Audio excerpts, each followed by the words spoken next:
வேலூர் கோட்டையில் உள்ள தமிழ்நாடு அரசு அருங்காட்சியகத்தில் காட்சிப்படுத்தப்பட்டு பார்வையாளர்களை ஆச்சரியத்தில் ஆழ்த்தி வரும் பொருட்களில் ஒன்று மாயக்கூஜா. இந்த மாயக்கூஜாவில் தண்ணீரை ஊற்றினால் அது ஊற்றப்பட்ட பகுதியின் வழியாக மீண்டும் வெளியேறாது. அதற்கான குழாய் அமைப்பு மூலமே வெளியேறும்.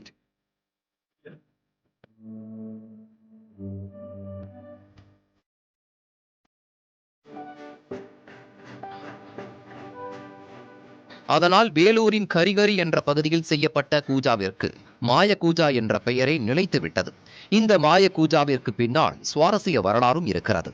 18ஆம் நூற்றாண்டிலே இந்த பகுதியை ஆண்ட ஆற்காடு நவாப் மன்னர்களுடைய பாதுகாப்புக்காக இது போன்ற சுடுமண்ணாலான இந்த மாய பூஜாக்கள் செய்கின்ற வழக்கம் இருந்தது. எதற்காக என்றால் அதனுடைய தொழில்நுட்பத்தை அடுத்தவர்கள் தெரிந்து கொள்ளக்கூடாது என்பதற்காக ஆற்காட்டிலிருந்து ஒரு 40 கிலோமீட்டர் தொலைவில் உள்ள இந்த சிறு கிராமமான கரிகிரியிலே இந்த சுடுமண் மட்பாண்ட கலையானது செய்யப்பட்டு வந்துள்ளது.